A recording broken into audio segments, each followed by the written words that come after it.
registrando a partir de agora.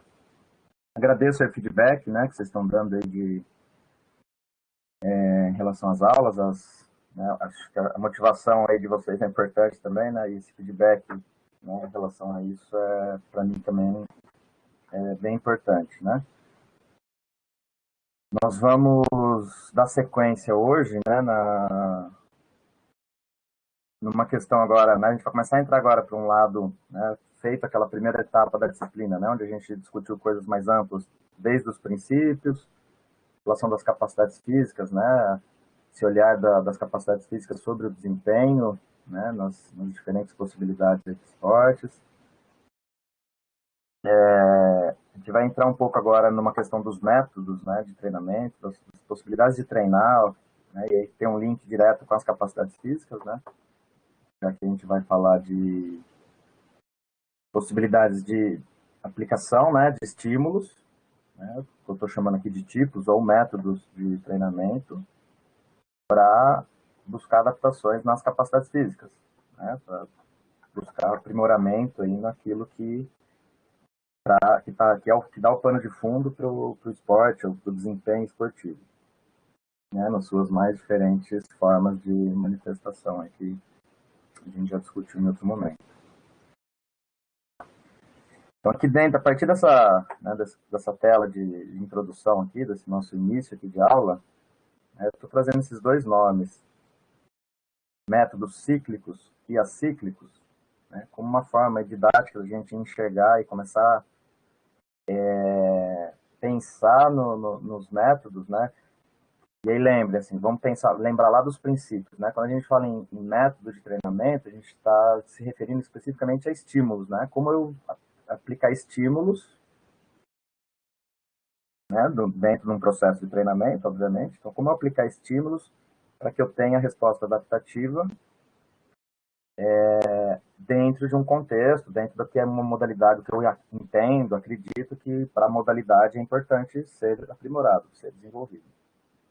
Né? Então, essa forma que eu estou trazendo, né, tentar didaticamente agrupar esses métodos como cíclicos e acíclicos, eu já gostaria de fazer uma primeira diferenciação, porque nós falamos lá da classificação dos esportes cíclicos e dos esportes acíclicos, né, que tem características cíclicas ou acíclicas, mas aqui agora não são mais os esportes, e sim os métodos. Certo? Então, são o mesmo nome que eu estou usando, cíclico e acíclico. Deixa eu ver se minha câmera aqui, porque ela não está abrindo. Métodos cíclicos e acíclicos. Agora vai. Assumindo, então, que eu posso ter uma modalidade. Agora foi, cara. Eu posso ter uma modalidade cíclica, né, e usar métodos também acíclicos para preparação. Aí vice-versa. Posso ter um esporte tipicamente acíclico. Isso não impede de eu usar métodos cíclicos para preparação também, né, para buscar alguma adaptação de capacidades. Certo? Então, só queria já iniciar com essa questão mais da nomenclatura, né, que são idênticas aí no caso, mas agora tentem tirar um pouco a ideia do esporte, ou seja assim, o que eu estou querendo dizer? Não tentem linkar só, se o esporte é cíclico, tem que usar métodos cíclicos, e vice-versa. Se o esporte é acíclico, tem que usar métodos acíclicos, não necessariamente, ok? Por isso que eu usei a palavra estímulo. Então, aqui a gente está pensando em estímulos. Como dar estímulos, os estímulos podem vir, né, com essa natureza cíclica ou acíclica, independente da modalidade, né, e pode também ter essa mesma classificação. Bom, então o que eu estou querendo, né, chamar atenção para quando eu uso esses nomes? Né? O cíclico e o método acíclico. Cíclico e acíclico. É até confuso aí, às vezes a gente o ouvido não detecta bem, né? Essa letra A que vem antes aí. Mas basicamente a gente tem, como hoje isso é mais marcante, né? A gente tem aí uma difusão de informações principalmente redes sociais, né? Todo mundo acaba gravando, treinador, atleta, tudo fala sobre o que faz, o que deixa de fazer, que vende os métodos de treinamento vendidos como produtos, inclusive, né? HIIT, por exemplo, aí, que todos têm conhecimento, né? Virou quase que um produto, né? Em academias, a gente vê lá, assim, às vezes nas placas da academia, essa nomenclatura aí, ó, HIIT, como se fosse um produto, né? E no fim, nós estamos falando de um método. Tem uma data muito longa de uso, né? No caso, quando a gente fala em HIIT aqui, eu vou chamar de treinamento intervalado, né? E entendam como sinônimo do HIIT que a gente vê nas academias. Eu vou trazer algumas questões aí conceituais, tal, que geram polêmica, inclusive, nesse debate, né? Mas, enfim, tentar trazer de uma forma bem resumida. Os métodos de treinamento, eles têm características próprias. Dentre essas características próprias, a gente consegue, né, facilmente enxergá-los como cíclicos ou acíclicos, os métodos. Okay? Dentro desse conjunto de cíclicos, basicamente nós temos essas duas formas, contínuo ou intervalado. Né? Essas são as formas de se fazer ou de se aplicar estímulos com natureza cíclica. Como nessa imagem aqui que a gente vê um remergômetro, né? Vários atletas ali alinhados e treinando, realizando ali um exercício em remergômetro, que é uma atividade tipicamente cíclica. O remergômetro tipicamente cíclico.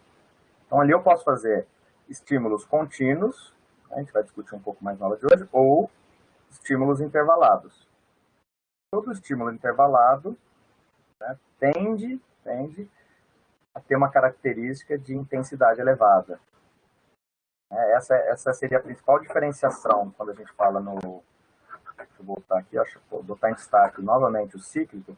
Quando nós falamos em método cíclico, e aí, de novo, ou ele vai para o lado contínuo, né, sem pausas, ou para o intervalado, com pausas. Essa diferenciação, então, de ser com ou sem as pausas, né, tem por trás exatamente a questão da intensidade. Simples assim, intensidades em que eu consigo realizar, né, intensidades, demandas que eu consigo realizar o exercício cíclico, no caso, correr, pedalar, remar, patinar, enfim, a atividade em si, né, que eu consigo realizar, então, de forma contínua, intensidades que não são tão elevadas, eu consigo ficar 30, 40, 50, 2 horas, 5 horas. Normalmente a gente não usa um método, ou não faz sentido, né, eu botar pausas, eu intervalar. E quando a intensidade começa a se tornar elevada, a ponto de eu não conseguir sustentar o exercício, né, por muito tempo, por mais de alguns minutos, vou imaginar, 10, 15 minutos, né, vou imaginar que eu estou numa intensidade em que em 10, 15 minutos eu entraria em exaustão, vamos imaginar. É onde eu começo a fazer sentido eu pensar no intervalado. Né? Então, eu fazia um período de exercício, pausa, exercício, pausa, exercício, pausa. Supostamente vem numa lógica de eu aumentar o tempo naquela intensidade que eu não suportaria fazer de forma contínua. Okay? Então, essa é a grande lógica aí da relação entre contínuo e intervalado. Esse nome intervalado, agora, que é onde gera bastante confusão, né, no meio prático, aí nas academias, como eu disse, que começaram a vender como se fosse um produto, né, e usar esse nome HIIT, que é basicamente treinamento intervalado de alta intensidade, né, essa é a sigla, as 4 letras aí do inglês, elas são exatamente a tradução de treinamento intervalado de alta intensidade. Então, quando começou a se trazer isso para a academia, o que aconteceu? Começou-se a usar o nome de um método cíclico para métodos acíclicos, que são esses, né? Circuitos, por exemplo, não necessariamente o circuito da musculação, tá? Aquele circuito que imagino que todos conheçam, em que eu vou fazendo rodízio nos aparelhos lá dentro de uma sala de musculação. Não é esse circuito que eu me refiro nesse momento, e sim circuitos específicos de esportes, né? O CrossFit talvez hoje seja um grande exemplo de usar circuitos, né? Com diferentes formas. Aqui nessa figura que a gente vê abaixo, a gente vê aqui steps, barreiras, cones espalhados ali numa quadra, e são exatamente estações de diferentes circuitos, né? Para uma modalidade como handball, basquete, você tem estações de exercício de agilidade, estações de exercício de potência, de membro inferior, de potência de membro superior, de velocidade, enfim. Você tem uma mistura de estímulos. Nessa figura a gente consegue, né, talvez detectar um pouco dessa ideia. Então eu tenho estímulos diferentes para capacidades diferentes, feitas de forma acíclica, né? E agora que vem o lado importante, sempre intervalado. Então o que acontece, né, de uma forma geral?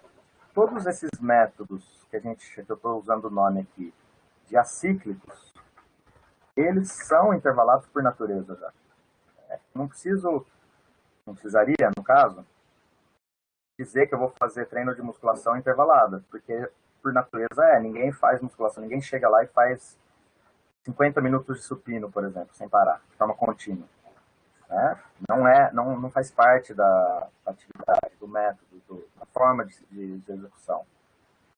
Mesma coisa de saltos, né? Essa expressão pliometria aí, ela está muito ligada a saltos, por exemplo.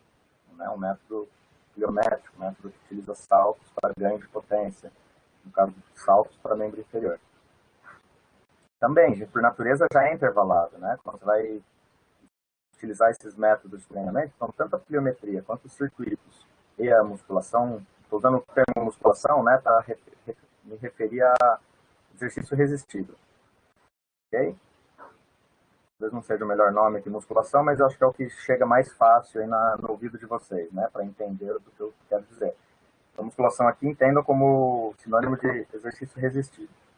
Não eu falo resistido porque não necessariamente eu precisaria das máquinas de musculação, dos equipamentos. Né? Pode fazer com peso, livre, com elástico, com halteres. Então, resistido aqui no caso da musculação. Repito, todos esses métodos, que eu estou aqui classificando como acíclicos, por natureza, são intervalados. Aí vem a minha crítica, então, aos produtos aí que as academias acabam vendendo. Eu não precisaria dizer, né, que eu vou fazer um treino de circuito, por exemplo, é um HIIT. Né, não faz sentido, ou gera confusão, não é que não faz sentido, pode até fazer sentido, mas gera confusão, inclusive para os próprios profissionais. Né? Óbvio, o cliente é a pessoa lá que vai entrar numa academia para quer emagrecer, quer ficar forte, enfim, tem lá seus objetivos.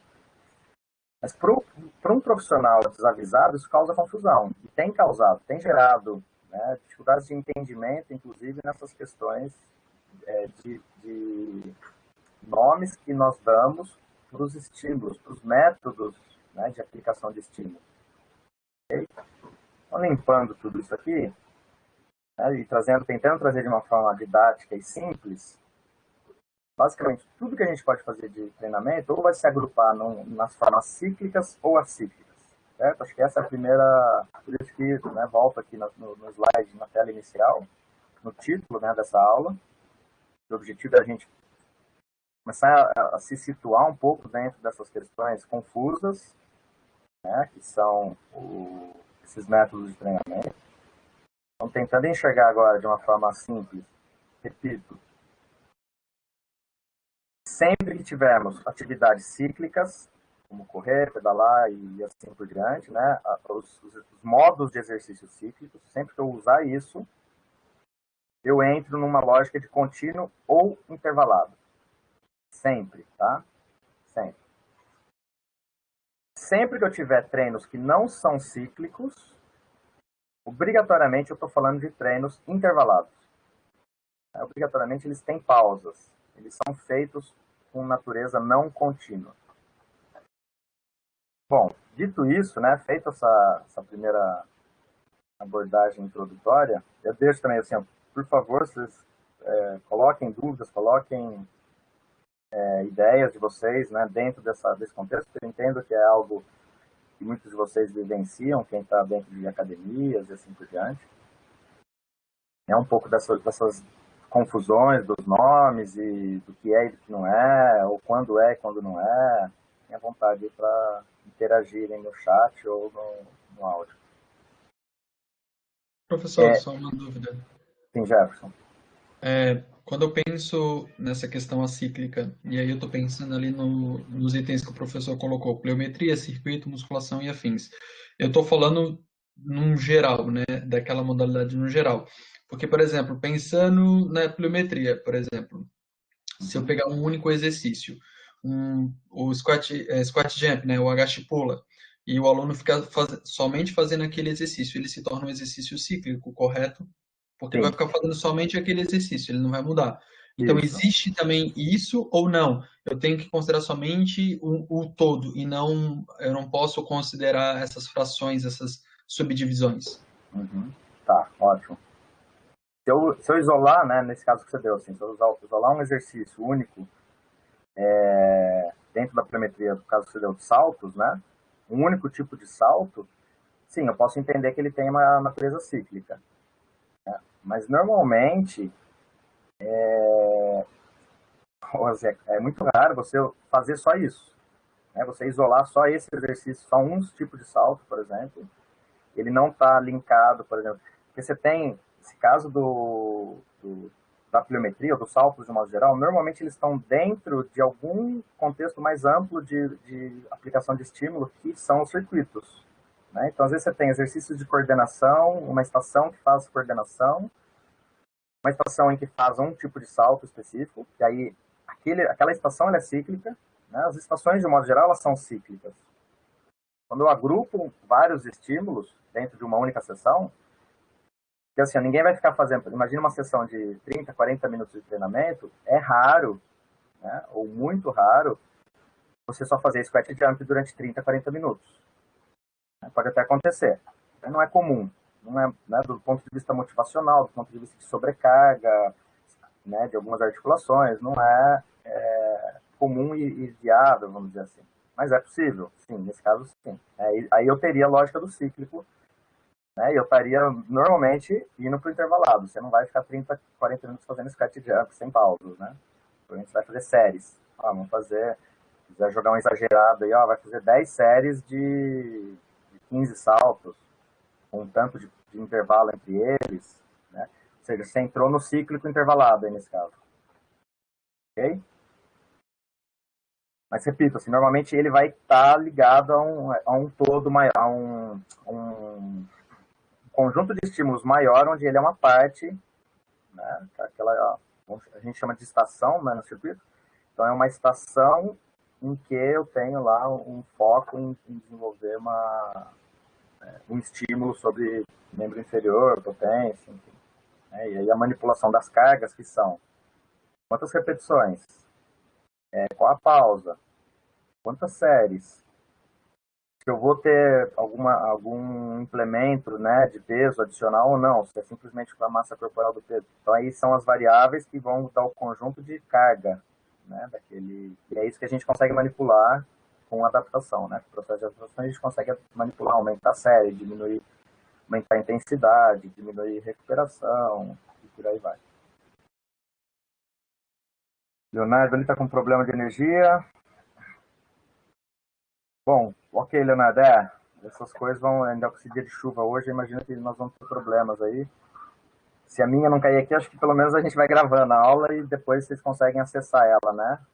Talvez a partir de amanhã ela já deve estar disponibilizada. Ela está sendo gravada e aí ela vai aparecer lá dentro do ambiente. Eu não sei se foi aqui nessa sala que alguém já me perguntou, talvez acho que foi na outra disciplina, mas enfim, acho que vale a fala, né? Isso eu já falei em outros momentos. Essas aulas aqui dentro desse ambiente, né, do BBB, elas ficam lá vocês têm que acessar como se fosse assistir a aula, né, lá no Moodle, na página principal do Moodle, vocês clicam como se fosse assistir uma nova aula, e aí embaixo do link para acessar a sala ficam acho que por enquanto só tem uma que foi gravada por aqui, a outra eu não gravei, eu disponibilizei na página principal do Moodle. Certo? Mas essa aula vocês vão encontrar dentro do ambiente do BBB lá, logo abaixo do link que entra na sala. Então, vamos seguindo aí. Quem for caindo, né, sabe que tem esse recurso de assistir depois da gravação. Bom, eu citei aqui o caso de academias, né, que começam a usar métodos como se fossem produtos chamariz ali, né, na placa da academia, na placa de entrada da academia, se põe lá, né, HIIT como sendo um produto né? E, no fim, é um método aplicável a alguns contextos. Eu cito academia, mas, obviamente, eu já falei isso no início da disciplina, né? O objetivo aqui não é a gente tratar desses métodos voltados à população que busca saúde, de um modo geral, nas academias, né? O objetivo nosso é a gente falar sobre esporte, sobre preparação voltada a atletas, esportes, né? Nos seus diferentes níveis, não somente ao alto nível. Bom, e aí vale a pena a gente agora de novo fazer mais um link. Assim, o treino intervalado, por exemplo, que hoje está nessa moda, na população de modo geral, é um método extremamente antigo, né? Eu vou falar isso logo mais ali, mas assim, tem mais de 100 anos já de esse método intervalado, tem mais de 100 anos já de utilização dentro do esporte, dentro da preparação de atletas. Quando as academias, talvez 10 anos atrás, começaram a vislumbrar a possibilidade de trazer intensidades altas para dentro, né, das atividades de academia, começou a ser vendido como sendo algo novo, uma grande novidade, né? O ser humano tinha descoberto ali, isso começou a acontecer na última década. Foi como se tivesse sido descoberto uma nova forma de fazer exercício, o que geram benefícios para todas as populações, para doenças, né? Para tanto prevenção quanto tratamento de doenças. Vendeu-se como se fosse uma grande novidade, um método novo. Não é, tá? Isso é importante que fique claro. Não é um método novo na sua origem, né, no seu conceito, nas suas manifestações de possibilidades de aplicação de carga, não é novo. Repito, tem 100 anos, pelo menos 100 anos, né, já de relatos em publicações científicas. Pelo menos 100 anos já se fala disso, na preparação de atletas. O novo foi isso se incorporar num padrão de atividades de academia. Essa foi a novidade, mas não que o método seja novo, ok? A gente vai ver que ela tem uma história bastante extensa já, com muito conhecimento agregado. Vou chamar atenção aqui, antes da gente avançar, né, e aí vale uma reflexão sobre todos esses métodos, né, cíclicos e acíclicos, que, obviamente, o que dá base para os exercícios, para as atividades que nós fazemos, são as formas, né, de geração de energia, as formas de ressíntese de ATP que nosso organismo dispõe. E aqui vale uma breve lembrança, né, uma breve recapitulação da contribuição energética, né? Nós temos aqui nessa barra inferior, aqui, xadrezinha, né, a contribuição do sistema oxidativo, né, daquilo que nós chamamos de aeróbio, e, obviamente, ela cresce conforme aumenta a duração de um exercício máximo. Temos aqui essa barra listrada, que representa o sistema anaeróbio glicolítico, né, aquele sistema, então, em que gera ATP com resíduos aí metabólicos que promovem a acidose. E aqui em cima, né, a fonte imediata, que seria a fosfocreatina, né, cedendo energia para a formação para ressíntese de ATP. Então, reparem que dentro, se a gente pensar, isolar 30 segundos de exercício, né, se a gente olhar só para os primeiros 30 segundos de um exercício máximo, seria aí numa corrida, se a gente pensar em corrida, uma coisa perto de 200 metros, pensar nadando alguma coisa perto de 50 metros, né, na sua máxima velocidade. Reparem as contribuições que nós temos dessas três fontes de energia. Predominante aqui, mais do que metade, né, se a gente somar essa barra intermediária, é a fonte glicolítica. Um sistema aeróbico com uma participação já em 30 segundos, né, com uma contribuição, né, que não é desprezível, ou seja, um quinto, 20% aproximadamente, já tem contribuição do sistema aeróbico. E óbvio que conforme a gente aumenta essa duração, né, essa contribuição aeróbica só eleva. E aqui, se a gente estabelecer, eu vou colocar essa linha aqui em cima do percentual 50, né, que seria a metade, então, que dividiria aí, né, essas contribuições, e aí a gente consegue olhar mais para o aeróbio agora, que é o que está vindo de baixo, né, a barra que está crescendo conforme a duração de um exercício se prolonga. Nós observamos aqui que antes de 2 minutos, de exercício máximo, hein, Não são 2 minutos. Se eu sair caminhando agora, obviamente, não, esse quadro de contribuições, né, essas barras aqui que representam as contribuições não vão ser exatamente isso que a gente está vendo aqui. Então, isso seriam para demandas máximas. Se eu exponho o organismo a uma demanda máxima de geração de energia dentro dessas durações. Reparem que em menos de 2 minutos, o sistema aeróbio, né, o oxidativo, ele já predomina, ele começa a já ter contribuição superior a 50% do todo de energia. Tá, mas por que eu estou trazendo essa informação nesse momento? Né? Algo que eu já tinha falado em outras aulas e agora eu, né, retomo com essa ideia aqui das contribuições energéticas. Por um fato importante que relaciona a todos os métodos. Quando a gente fala nos métodos, quando eu penso no método em si, eu penso em exercícios. Só que por trás do exercício, para eu viabilizar e tornar prático, né, esses métodos, eu tenho que começar a pensar em estímulos. Tá? Qual que é a duração que eu vou fazer? Né? E quanto que essa duração, quantas séries eu vou fazer? Eu vou fazer tantas repetições, se for no intervalado, ou se for, né, um intervalado cíclico, ou os intervalados por natureza, já que são acíclicos. Quando eu começo a definir durações, por exemplo, e obviamente intensidades, eu começo agora a ter que ter um entendimento razoavelmente claro sobre isso, sobre o quanto de contribuição que eu vou ter, né, para aquelas durações. Ou seja, eu preciso ter alguma ligação de conhecimento que me leve a prescrever um método X ou Y ou Z, né, daqueles que a gente citou anteriormente, para o impacto que aquilo vai gerar no organismo, né, aquela sessão, e supostamente o que eu estou promovendo, que estímulo que eu estou promovendo para adaptação, né, a capacidade que eu posso estar efetivamente estressando e buscando adaptação, buscando melhora. Então, muitas vezes, a nomenclatura que nós usamos para exercício, né, fala assim, e para o método também, né, assim, ou é anaeróbio ou é aeróbio. Hoje eu vou fazer um treino anaeróbio, amanhã eu vou fazer um treino aeróbio, depois no outro eu faço anaeróbio de novo. Será que verdadeiramente a gente está fazendo treinos anaeróbios, né, quando eu penso nessa questão do anaeróbio?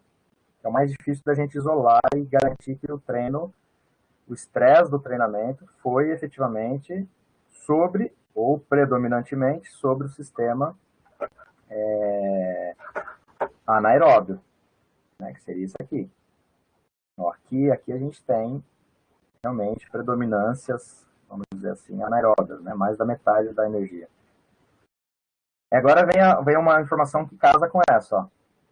Essas representações que a gente vê aqui na tela, especialmente dessa duração aqui, que é 1 minuto, elas representam uma repetição, uma execução, né?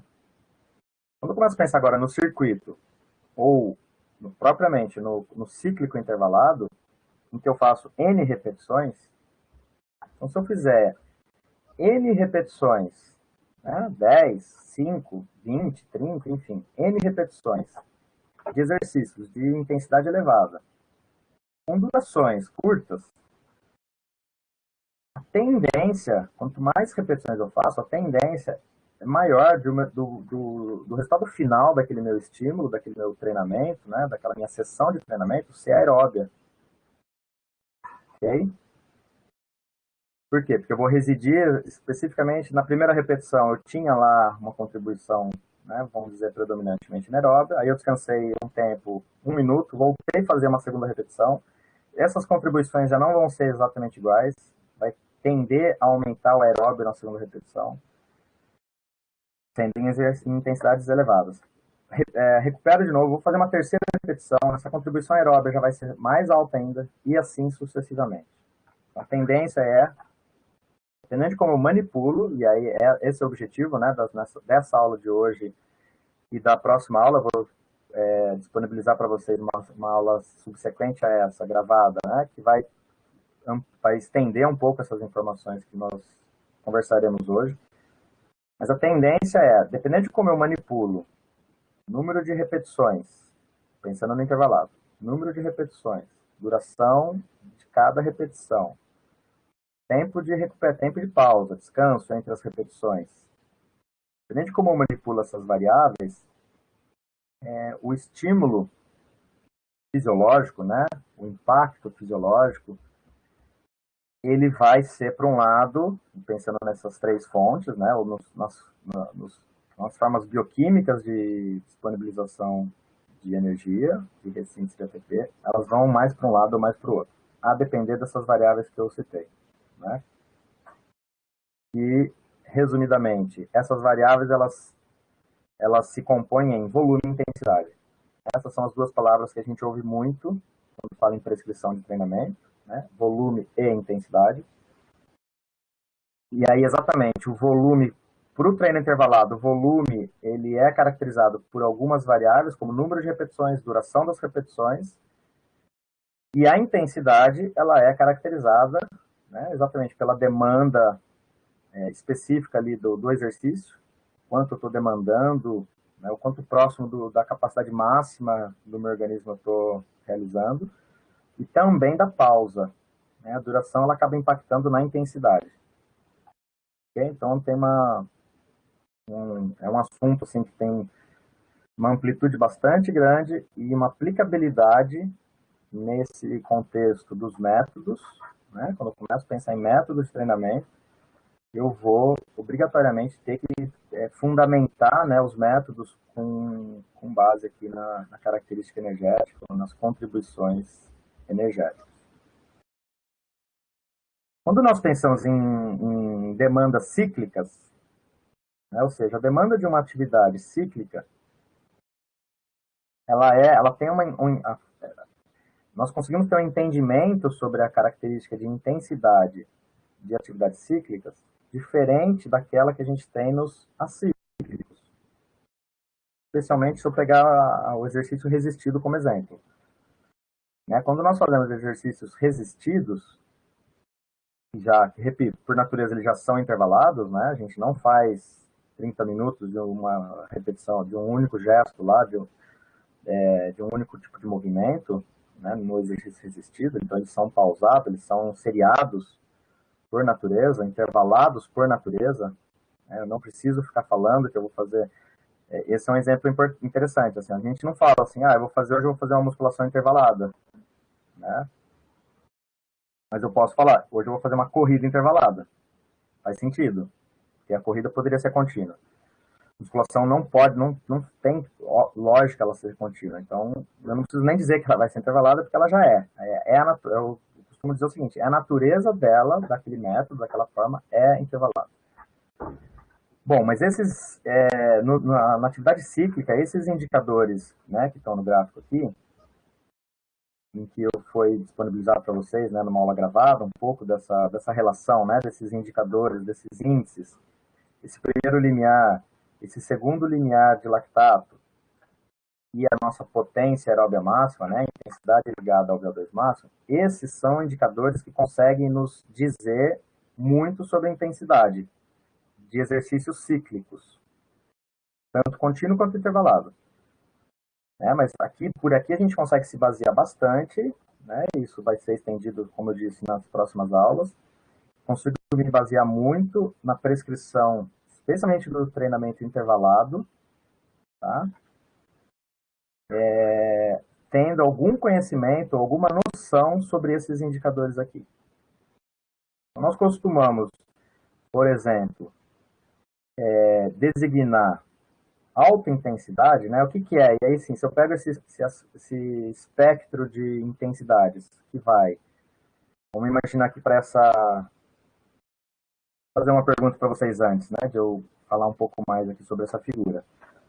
Todos entendem, olhando para esse gráfico, né? Um gráfico aqui de velocidade de corrida, né? Supostamente aí, vamos imaginar que foi um teste feito numa esteira rolante com corrida, né? Então aqui a gente tem um aumento de velocidade e aqui concentrações de lactato sanguíneo. Todos têm um entendimento claro dessa representação aqui, dessa figura?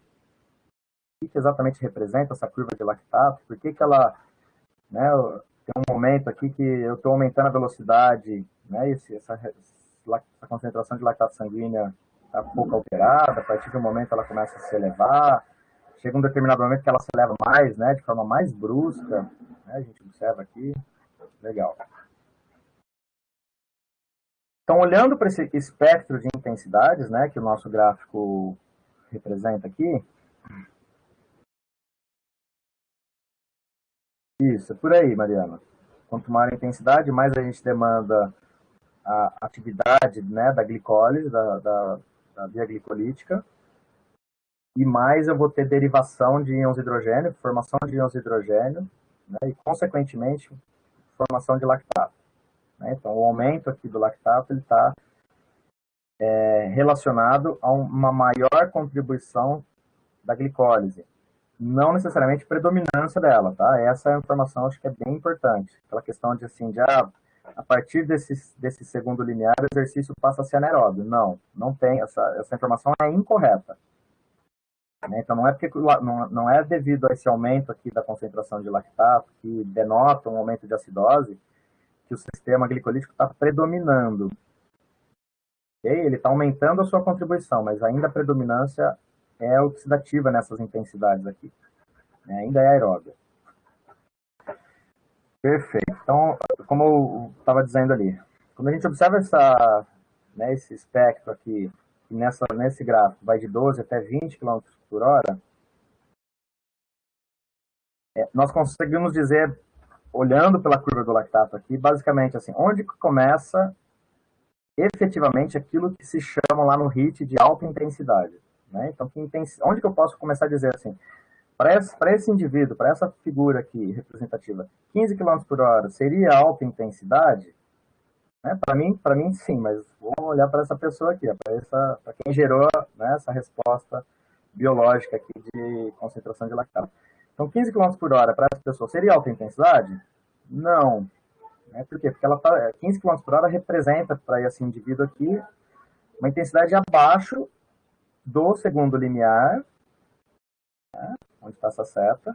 E aí sim, esse segundo limiar aqui, ele pode ser o nosso norteador de alta intensidade. Ou seja, a partir dessa intensidade aqui, né, que está aí próximo a 17,5 km por hora,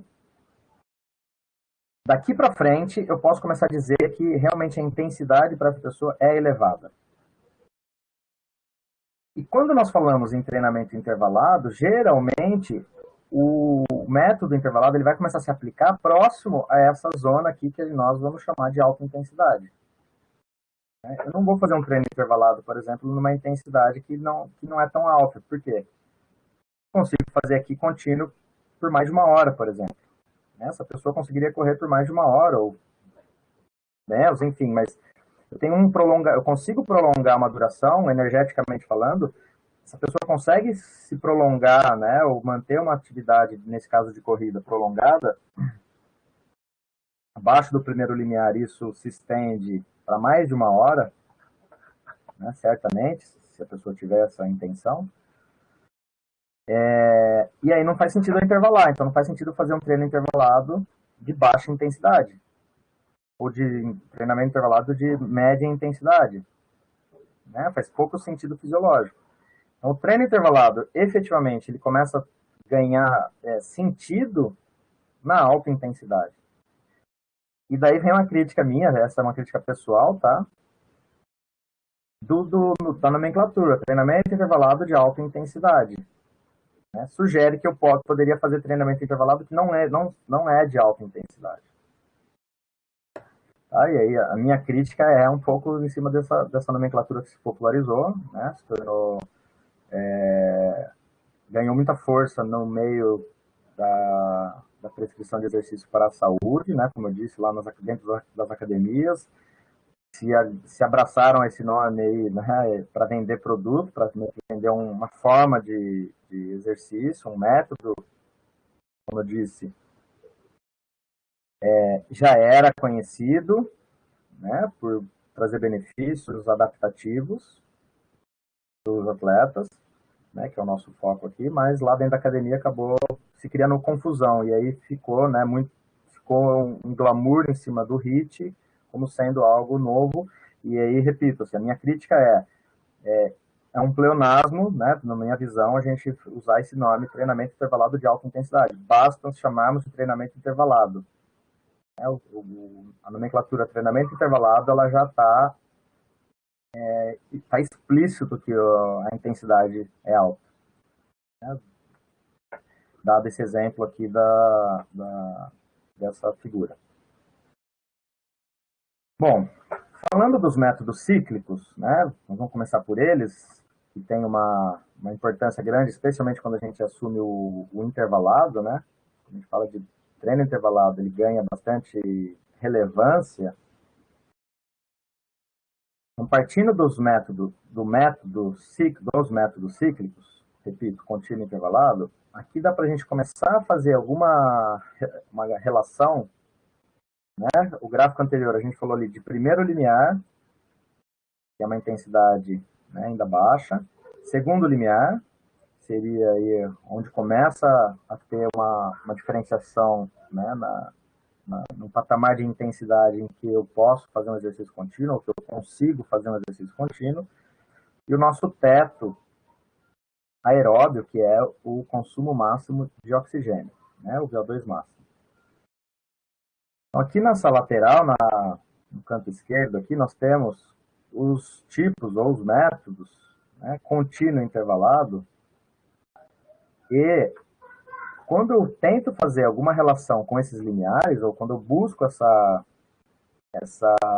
paralelo, né, com intensidade, e aí os limiares estão nos dando esse parâmetro de intensidade, reparem que quando eu estou em intensidades, ou se eu estou buscando um estresse, um estímulo no meu organismo, com intensidades que estão próximas ao primeiro limiar, né, não necessariamente nele, porque às vezes eu nem sei onde está o primeiro limiar, mas intensidades que, se a gente usar a percepção de esforço como um norteador aqui nesse caso, intensidades próximas ao primeiro limiar geram, né, resposta perceptiva nossa percepção de esforço durante o exercício é de, no máximo, um exercício moderado, e nunca intenso, né? Você nunca vai estar hiperventilando, com sensações, né, desagradáveis na musculatura, na respiração, quando você está próximo ao primeiro limiar. Então, o primeiro limiar nos traz, né, respostas perceptivas que mostram que a intensidade não é tão elevada. Né? Então, para uma pessoa que não é habituada a correr, por exemplo, né, se ela fizer uma corrida muito devagarzinha, assim, quase uma caminhada, né, a transição ali da caminhada para uma corrida, provavelmente ela não está numa intensidade tão elevada, ela vai estar, o organismo dela vai estar próximo a esse primeiro limiar. Né? Vai ser uma intensidade que ela consegue manter algum conforto, né, respiração controlada. Portanto, essas intensidades, do ponto de vista do método cíclico, né, elas vão ser efetivamente, devem ser, né, efetivamente conduzidas de forma contínua. Óbvio que existem algumas exceções, né, especialmente quando a gente vai para o campo da saúde novamente. Tá? Mas, de novo, o foco nosso aqui é mais o esporte em si. Então, no contexto dos atletas, né, de modalidades onde eu busco adaptações já de pessoas que já têm adaptações, né, que já têm condicionamento para a prática de uma dada modalidade. Para essas pessoas, efetivamente, intensidades baixas, exercício contínuo, né, dentro da lógica cíclica. Isso nos permite fazer exercícios de meia hora ou mais. Óbvio, pode ser menos, mas normalmente, quando tem atletas, né, ou pessoas adaptadas, raramente você vai fazer estímulos contínuos com menos de 30 minutos de duração nessa intensidade baixa. Né? Uma duração de 20 ou 30 minutos já pode ser feita num treino contínuo com intensidades já que vão chegando próximo ao segundo limiar. Né? Ó, quando começa a chegar próximo ao segundo limiar, aí sim, eu posso fazer treinos contínuos com durações, né, talvez inferiores a 40 minutos. Intensidades mais baixas, treinamentos contínuos, né, que busquem adaptações de longa duração, né, mais tempo. Então, o contínuo, se a gente agrupar o método contínuo, ele se esbarra, vamos dizer assim, né, ele tem um teto, ele tem um limite de aplicação de estímulo contínuo muito próximo a esse tal segundo limiar. Ok? A partir do segundo limiar, eu começo a entrar numa lógica de intensidade onde o intervalado vai ganhar proporções cada vez mais importantes. Certo? Então, esse seria um divisor aí que a gente pode estabelecer dentro do método cíclico, né? Que, como eu disse, tem as suas divisões entre contínuo e intervalado. Ok? Essa duração, esse que está no canto direito, né? Essas durações aqui, ó, vou chamar um pouco mais de atenção para elas agora. Seria assim, ó, a ideia, né? Óbvio que ainda nós estamos num campo bem genérico e eu vou trazer detalhes, depois a gente vai entrar em detalhes mais né, destrinchar um pouco mais essas ideias, o treinamento intervalado dentro da sua lógica de volume e intensidade, né? Então, eu vou vir com um pouco mais de profundidade nessas questões aqui, assim que a gente for ganhando mais ideias e informações, né, gerais. Então, essas durações, elas estão se referindo assim, ó, quando eu falo do contínuo, né, supostamente o contínuo, eu vou fazer uma repetição só. Eu posso fazer até um aquecimento articular, alongamento, ok, né? Então, me preparo e aí eu vou fazer. Bom, agora eu vou, largo lá meu cronômetro, ou, enfim, se eu estiver lá num ambiente na piscina, posso não usar tempo, posso usar distância, né? Mas que sempre me leva para alguma duração. Então, por exemplo, exercícios de intensidade baixa ou moderada, que seriam aqui próximo ao primeiro limiar, quando nós falamos em estímulos aí que vão de meia hora para frente e entram na casa dependendo da modalidade, de muitas horas, obviamente eu estou falando de uma única repetição essa, né? Então esse estímulo que aparece aqui em cima, ele seria, dentro do contínuo, uma única repetição. Quando eu entro aqui nesses três exemplos superiores, reparem que aqui aparece repetição. Então seria, próximo ao segundo limiar, eu posso fazer repetições, né, tão curtas quanto aí 2 minutos, 3 minutos, um pouquinho acima do segundo limiar, ou próximo ao segundo limiar, até repetições, né, de 15, 20 minutos.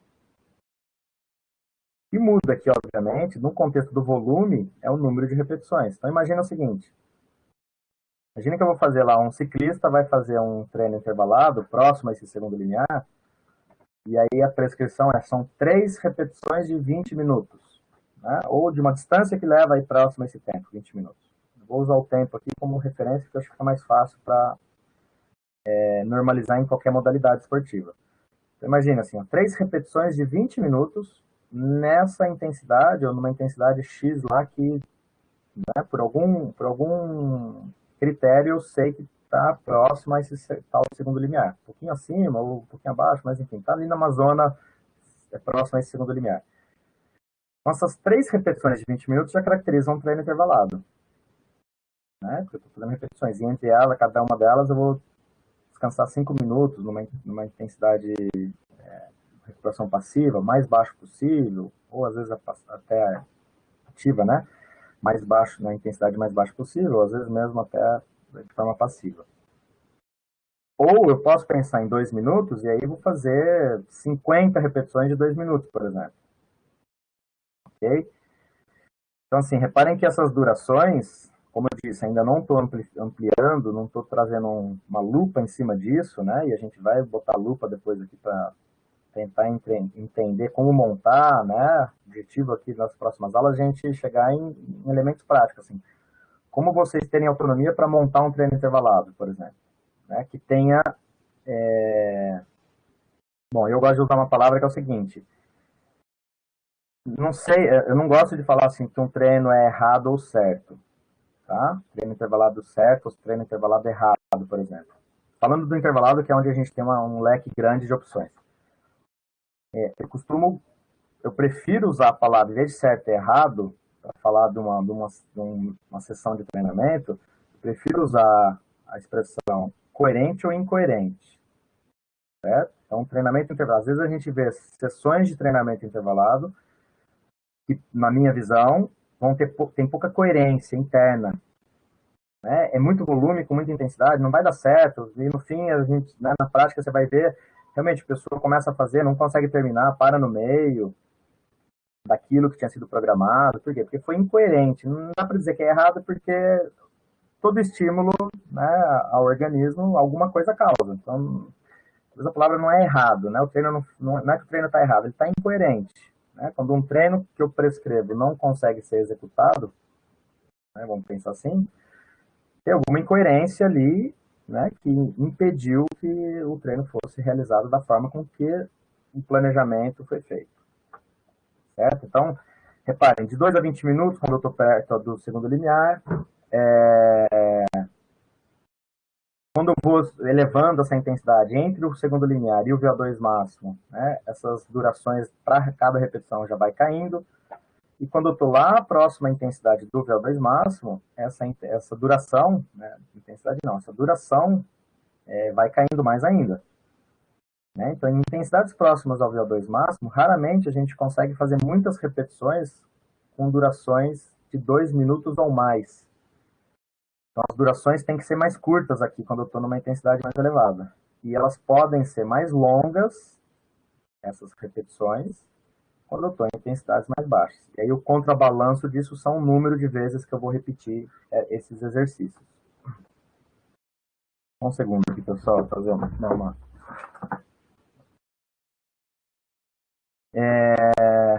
Peraí, só mais um segundo.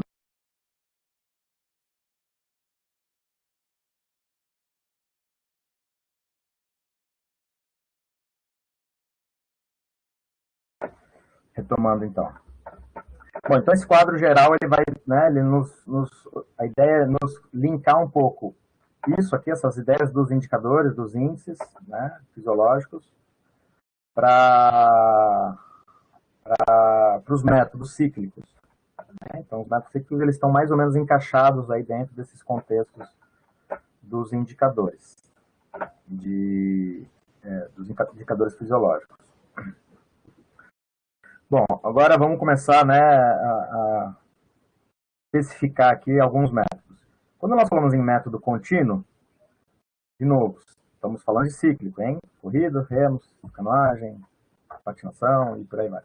Então, sempre que eu penso na ideia de fazer um estímulo usando esse método chamado contínuo, basicamente eu tenho 2 variáveis somente, né? As variáveis que representam a sobrecarga daquele estímulo, basicamente elas são 2, que são essas 2 aqui.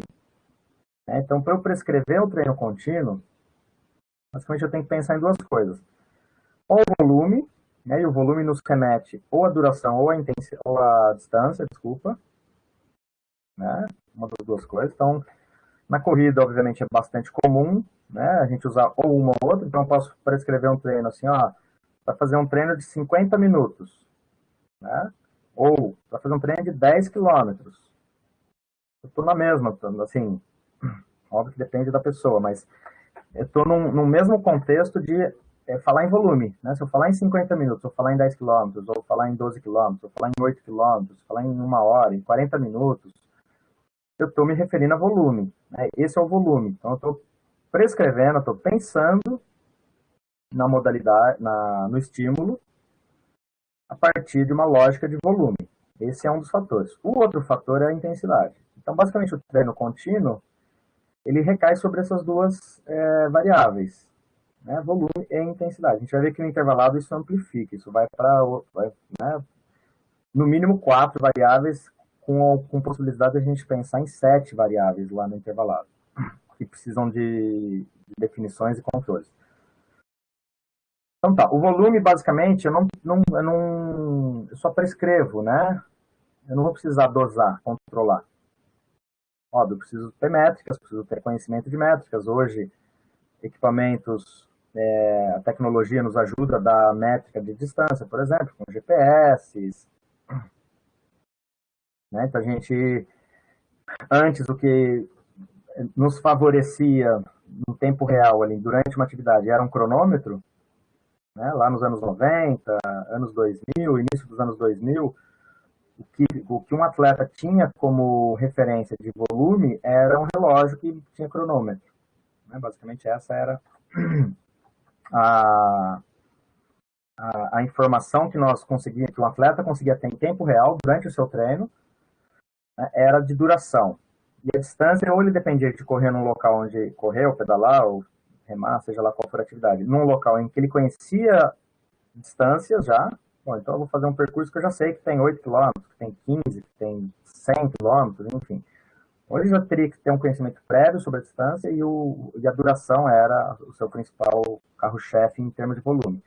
Repito, hoje nós temos equipamentos, como os GPS, que nos permitem ter a informação em tempo real de distância, inclusive. Então, mas isso é meramente é um detalhe no caso aqui, por enquanto, né, falando de método de treinamento. Mas, então é fato, o volume é uma coisa, e aí agora vem a outra questão que é mais difícil a gente ter o controle, né, direto ali, e aí a gente entra num campo até da percepção de esforço como sendo um grande aliado, que é a intensidade. Né? Então tá, eu vou pedir para um atleta lá fazer um treino de 50 minutos contínuo, e aí eu tenho que dizer para ele também que intensidade que ele vai fazer isso. Né?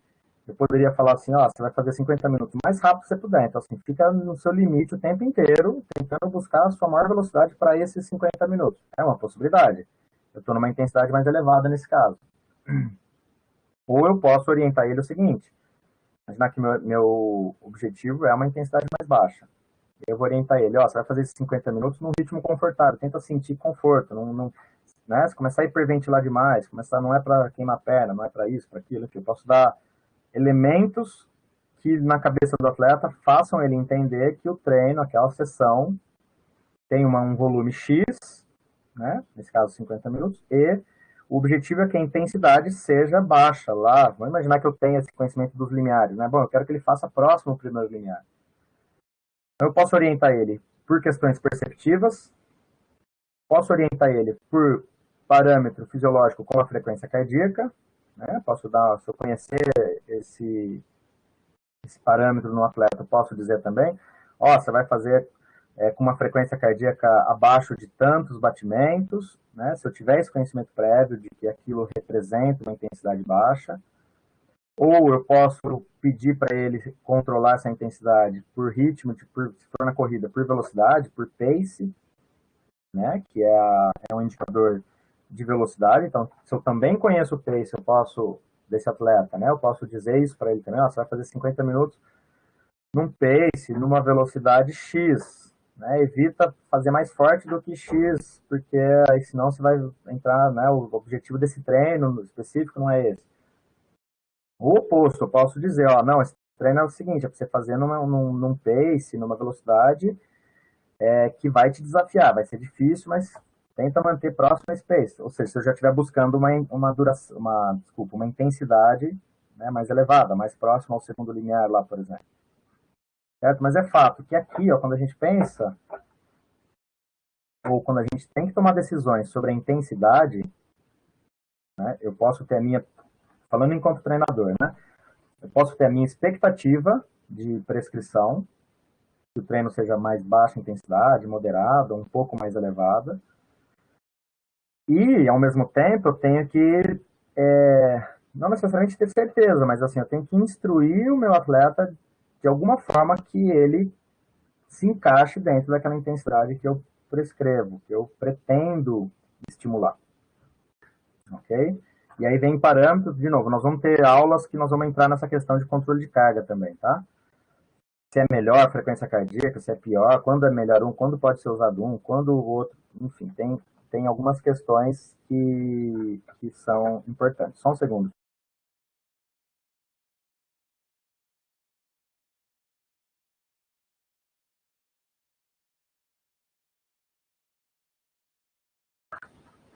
Voltando aqui, resolvendo problemas domésticos aqui.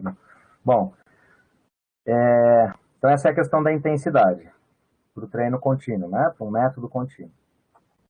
Ainda dentro do método contínuo, esses exemplos que eu dei anteriormente, né, eles se referiam basicamente ao método contínuo quando essa intensidade é razoavelmente constante ou estável, ou seja, eu quero que a pessoa faça, eu pretendo, né, que o meu atleta faça um estímulo X de duração ou distância, enfim, com X volume, e numa intensidade média parecida, né, que ele fique ali sempre próximo à mesma demanda, ok?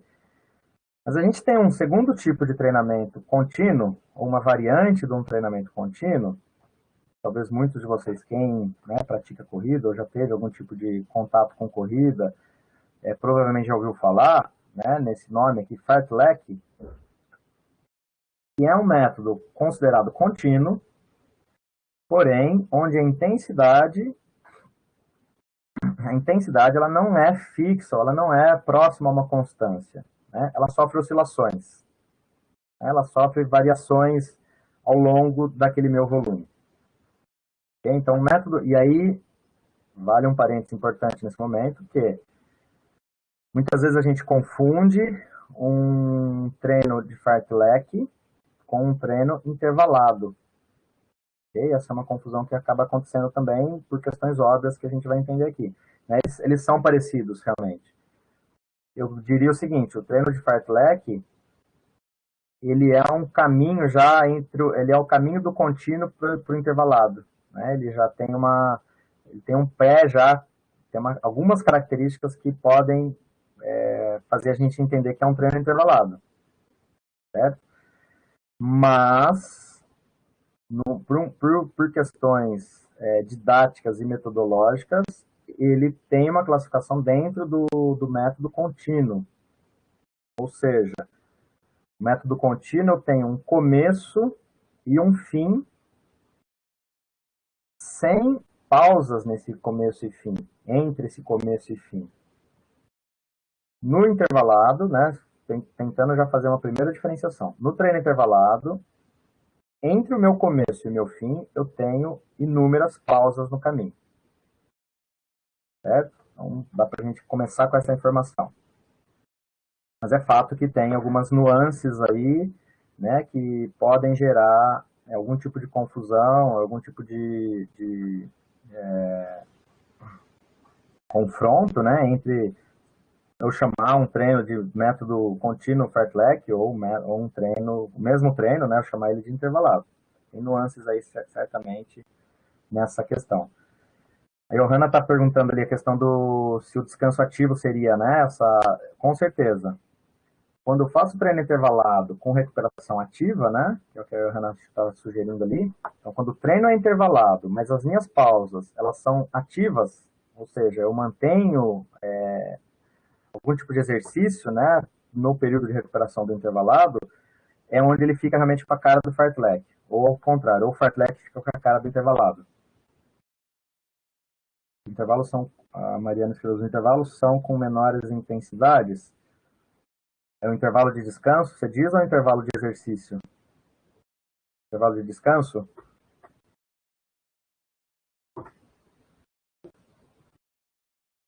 Uhum. As amplitudes, assim, ó,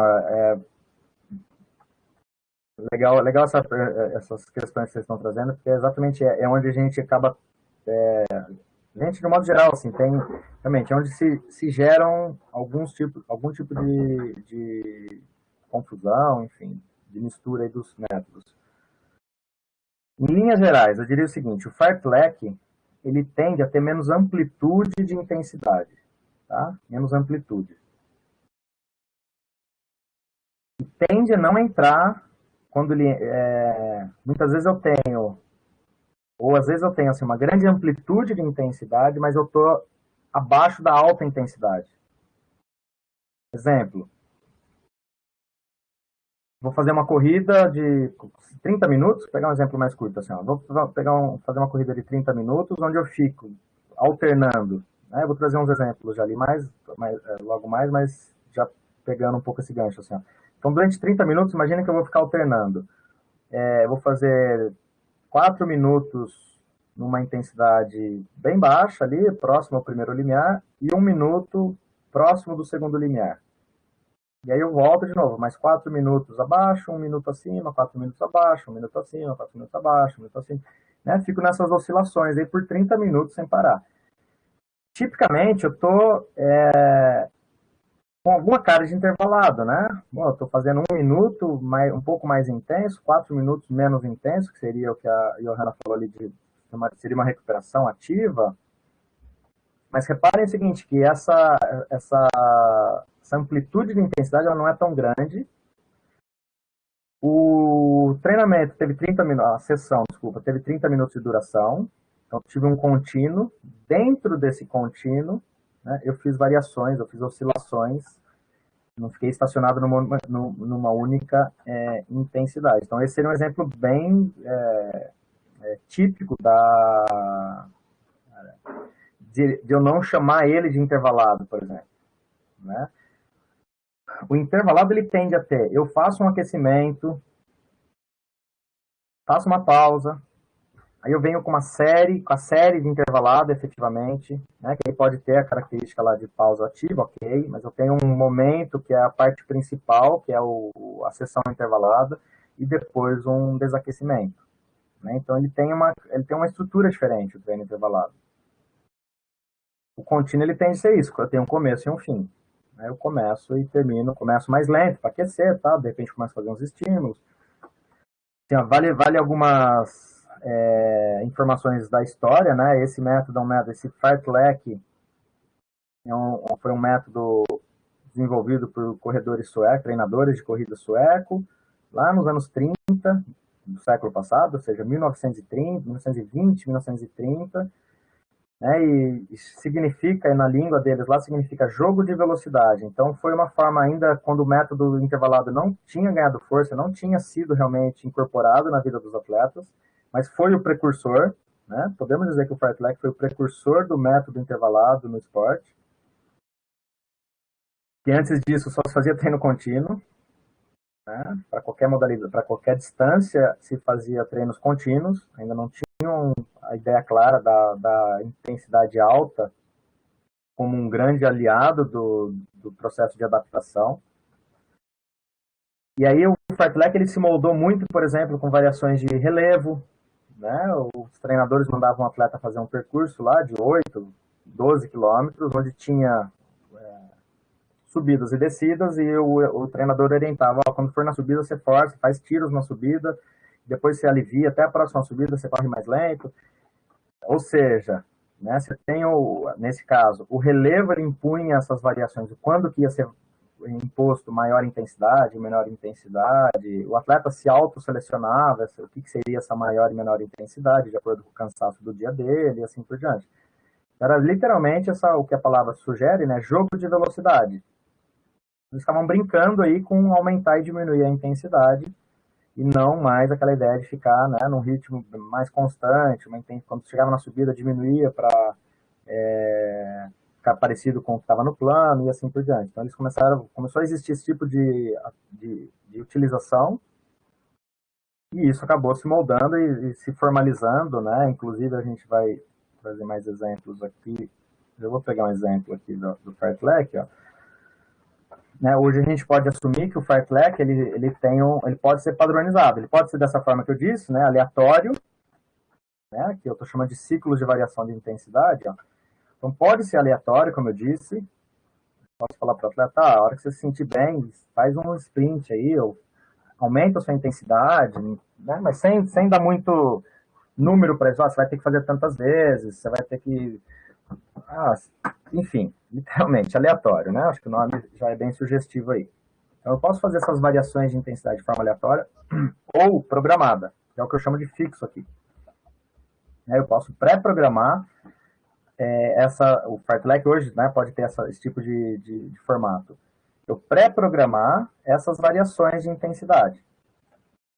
E, por exemplo, vamos pegar um exemplo aqui, né, de uma corrida fartlek, ok? Então, a sessão teria aqui 1 hora de duração, nesse exemplo em tela. Óbvio, eu estou trazendo alguns indicadores de intensidade, né, AV, VO2 máximo aqui, mas é só para a gente pensar um pouco, óbvio, raramente a gente vai ter tanta precisão, conseguir fechar tanto em cima desses percentuais, como eu estou trazendo aqui, mas só para a gente ter ideia, né, de variações de ritmo.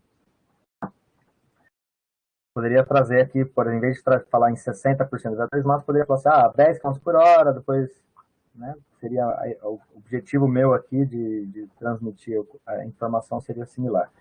Então, imagina o seguinte, dentro dessa 1 hora, ó, reparem aqui que ele tem a primeira meia hora fazendo um tipo de jogo de velocidade, Os próximos 20 minutos, um outro jogo de velocidade, e os últimos 10 minutos, uma corrida de baixa intensidade, sem pausa nenhuma. Então, ao longo de 1 hora, essa pessoa fez, por exemplo, esse tipo de variações de ritmo. Que alguns podem entender, falar, mas isso é um intervalado, né? É onde eu falei, que realmente tem nuances aí que... mas na hora que a gente falar de intervalado, talvez vai ficar mais claro as diferenças. Então, reparem aqui, ó, a primeira meia hora que eu citei, eu estou chamando de ciclos fixos de 6 minutos. Ou seja, eu tenho blocos de 6 minutos dentro dos 30, portanto, seriam 5 blocos desses de 6 minutos, onde, nos 6 minutos, esse atleta ele faria essas variações, ó, como se fosse uma escadinha, né? 2 minutos, vou botar quilômetros por hora para ver se o cérebro captar mais rápido isso. Imagine, 2 minutos, 10 km por hora, 2 minutos a 11 km por hora e 2 minutos a 12 km por hora. Isso deu 6 minutos, né? 2, 2 e 2. Eu volto de novo, mais 2 a 10, e aí eu fico nessa 10, 11, 12. Volto para 10, 11, 12. 10, 11, 12. A hora que der meia hora, que eu vou ter feito 5 ciclos desse, né? Vou ter que ficar subido 5 vezes esses degraus de intensidade. Então, reparem, assim, aqui a gente tem pouca amplitude né, entre o que seria menos intenso e o que seria mais intenso, eu tenho pouca amplitude aqui. A continuação, então, assim, a hora que eu finalizo lá o último desse ciclo aqui, imediatamente eu já parto. Bom, aí eu vou continuar os próximos 10 minutos, ou 20 minutos, melhor dizendo, né? Eu teria 2 blocos de 10 minutos, que seriam 7 minutos, né? Vou imaginar que 70 seria 11 por hora. Então agora eu vou ficar mais 7 minutos a 11 por hora, e 3 minutos eu vou lá para 14 km por hora. Né? Eu vou lá para 90% do VO2 max. 2 blocos desse. Fechou? Aí eu já vou ter totalizado até então 50 minutos, e terminaria esse treino contínuo com 10 minutos de intensidade bem baixa, né? A 8, 9 km por hora lá, numa intensidade de um trote, com intensidade bastante reduzida. Então, esse é um exemplo, né? Óbvio que ele é hipotético, ele está aí com 60%, 70% de um indicador que às vezes a gente não tem tanta clareza, mas só para mostrar essas nuances de intensidade dentro de um estímulo contínuo, ok? Agora eu vou voltar para essa tela aqui, ó, que sugere, né, algumas possibilidades. Então, assim, ó, treinos com duração, sessão inteira, com duração de 30 minutos, ou próximo a 30 minutos, eu posso fazer ciclos mais curtos, ciclos que vão de 3 até 10 minutos. Né? Ciclos são os blocos, tá? Os blocos que eu mostrei ali. Ciclos de 6, ciclos de 10. E aí você pode criar o que você quiser. Obviamente aqui vem a criatividade nossa, né, que deve prevalecer. E vou fazer mais um parênteses aqui importante. Que aí é uma visão minha, né? Ministrando essa disciplina há praticamente 22 anos, eu ministro essa disciplina, né? Em outras universidades também. O grande objetivo, assim, quando eu ministro essa disciplina, um dos objetivos meus principais é desenvolver e criar autonomia, né, no treinador, em vocês, futuros profissionais e futuros treinadores, enfim, quem vai realmente estar na prescrição.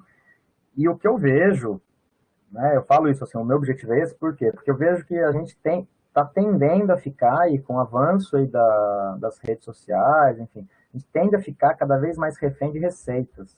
Né? A gente busca receitas. O fulano treina assim, eu vou imitar o treino dele. O ciclano postou um treino assim, eu vou imitar o treino dele. E às vezes não tem nem muita compreensão, né? Digo enquanto treinador, assim, às vezes não tem nem muita compreensão do que é aquele treino, do que representa, né? Se eu fizer um raio-x, o que é aquela sessão de treino? O que ela está estimulando? O que ela buscou? O que ela não buscou? O que poderia ter sido feito diferente, talvez, para adequar uma realidade minha ou do meu atleta? Então, aqui muitas vezes vocês vão ver que eu vou retomar um pouco nessa ideia de ser contra receitas de treino. Tá? Embora elas existam, ok? Às vezes eu posso, né, usar, mas não ser refém. Essa é a palavra importante. Assim, a gente não ficar exclusivamente usando receita, olhando para os treinos, modelinhos de treino e querendo aplicar, né? Que é o que vem acontecendo nas academias. Né? Modelos, receitas, enlatados, que todos já devem ter falar, método Tabata, método fulano, método ciclano. Depois eu vou vir numa outra aula com mais crítica, com a sola do pé mais pesada em cima desses modelos aí pré-fabricados. Né? Então, quando eu trago aqui essa ideia, assim, bom, treinos com durações mais próximas de 30 minutos, ou já treinos com durações mais longas, né? Eu falo essas durações pelo seguinte, por exemplo, ciclismo são modalidades em que, é uma modalidade que treinos de meia hora raramente se faz. Né? As durações elas vão se estendendo mais por treinos de horas, 1, 2, 3, 5 horas. E aí começa a fazer sentido aqui. Óbvio que em algumas outras modalidades, corrida, né, um treino muito longo, como esse de horas, ele tende a ser de ritmo mais constante, né, que são as chamadas rodagens, os treinos com intensidades mais baixas e duração longa. Tá? Mas em ciclismo é comum a gente usar durações mais longas aqui, como 2 ou 3 horas, e fazer fartlek dentro disso. Com ciclos, aí os ciclos são mais longos, né? Eu posso usar ciclos de 10 até 30 minutos. Né? Varia dentro de blocos de 10, 15, 20, 30 minutos eu vou ficar fazendo algum tipo de oscilação dentro dessa duração aqui. Né? E eu posso também pensar em fazer o fartlek só numa parte do treino. Né? Um exemplo, um treino de ciclismo lá que vai ter 2 horas de duração, os primeiros 45 minutos num ritmo constante, uma intensidade mais não tão alta. Dado esses 45 minutos, eu posso pensar lá fazer um período de 1 hora com fartlek e os últimos 15 minutos, de novo, com baixa intensidade. Né? O total foram 2 horas de treino contínuo e eu tive dentro, um miolo do treino ali, por 1 hora do treino eu fiz variações, eu fiz um fartlek, né, com algum tipo de variação de ritmo. Certo? E aí eu posso oscilar entre alta e baixa intensidade, né, a depender das características aqui, do tamanho desses ciclos, e assim por diante. Eu pulei alguns slides aqui, só para a gente ir direto lá para o fartlek, né, eu vou retomar neles, só para agora fazer esse fio, criar esse todo aqui, que seriam os treinos lá que eu tinha dito, que quando não são fartlek, né, quando eles têm um ritmo mais constante, uma intensidade mais estável, vamos dizer assim. Então, geralmente são os treinos onde a intensidade que eu já tinha mostrado lá naquela representação, né, dos tipos de treino e dos indicadores. Então, são treinos de longa duração, normalmente, treinos onde a intensidade ela flutua, né, muito pouco e tende a ficar próxima aí, ao primeiro limiar. Raramente, né, eu posso fazer treinos aí próximo ao segundo limiar e durações um pouco menores. E como eu disse, assim, a ideia geralmente é que você fique próximo, né, de uma mesma intensidade, né, que as flutuações, as variações não sejam pré-programadas ou não sejam pré-estabelecidas. Né? Aí entra aqui de novo.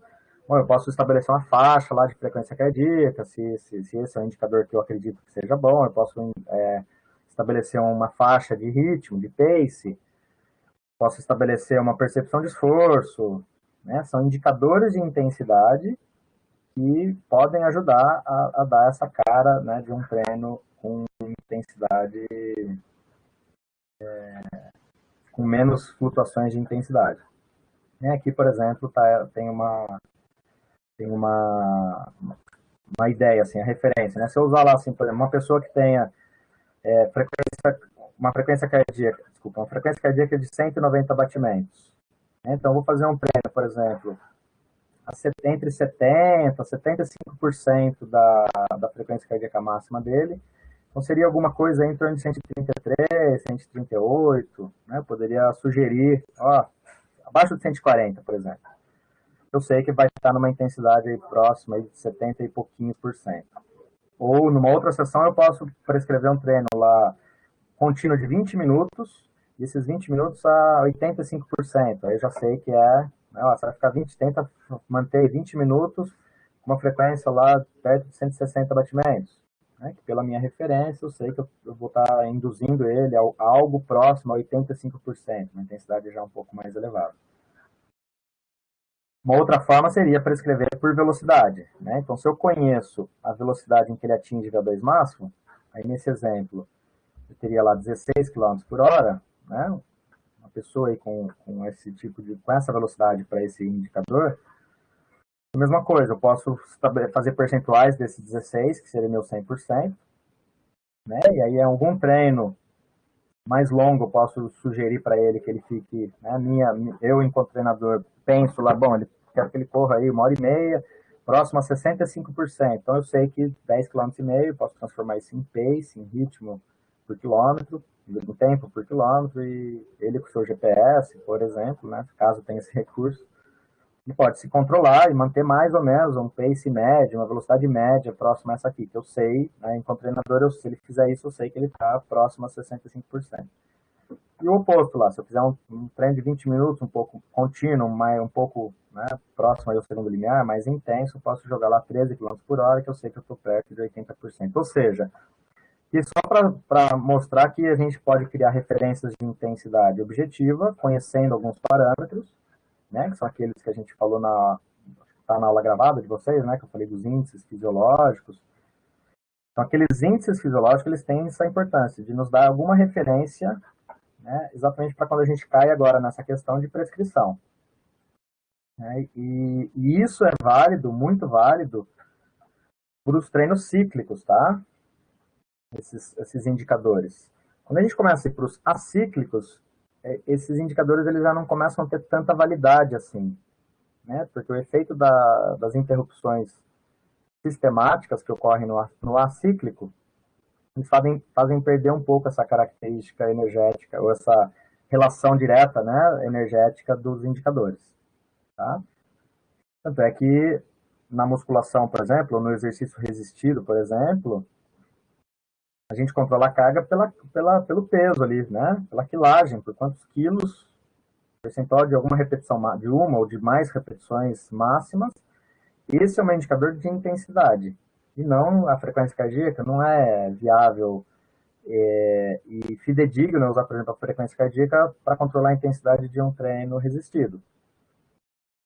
Certo? Ou de saltos, ou de pliometria. Posso usar como uma referência do estresse que causou, mas não de eu usar ela para vou diminuir a carga porque minha frequência está X ou está Y. Né? Então, entendam que a gente tem controles diferentes de intensidade a depender dos métodos. Tá? Então, muito disso que eu estou dizendo, relacionado aos limiares, ao VO2 máximo, é válido para os métodos cíclicos. Ok? Estamos já próximo ao nosso teto, né? Eu vou fazer uma introdução então aqui para o método intervalado, né? Para o treinamento intervalado, que é agora, né? A gente virando a página nossa aí é onde a gente vai se focar um pouco mais. E eu já vou fazer uma sugestão para vocês. Tem lá no Moodle, tem nos materiais complementares, quem ainda não acessou, acessem ali. Tem um capítulo de um livro que foi publicado ano passado, né, que eu sou um dos autores, que a gente fala exatamente sobre treinamento intervalado, as aplicações do treinamento intervalado, as nomenclaturas, as classificações que se dá, né, até um pouco do que vai vir nas aulas seguintes aí de como montar um treino, umas ideias intervalado. Então ali, quem não acessou ainda, acessem lá, que tem lá esse capítulo de livro, né, que se chama Treinamento Intervalado, Conceitos e Aplicações, se não me falha a memória. Tá? Vale a pena uma leitura ali, porque ele dá fundamentação muito do que eu vou trazer nessas aulas subsequentes. Só para a gente chegar, como a gente está chegando próximo ao final, né, do nosso horário, essa figura aqui, ela representa aí né, algo que eu acho que é bastante emblemático, né, de como o treinamento intervalado se incorporou hoje na nomenclatura do exercício de um modo geral. Quem pensa em exercício hoje em dia vem quase que direto, já pensa em intervalado, né? Repito, o HIIT lá é o nome que veio, trouxe aí essa força toda aí, né, para popularização. Mas como eu já disse anteriormente na aula de hoje, é um método praticado há mais de 100 anos, ou praticamente há 100 anos, né? Então já tem um século de utilização, de estudo, de experimentações, em diferentes modalidades, diferentes níveis de atletas, certo? E aqui foi um levantamento feito numa base de dados científica, que muitos de vocês conheçam, né? PubMed, é uma base de literatura científica médica a mais ampla que tem, mais famosa, mais conceituada na área das ciências biológicas.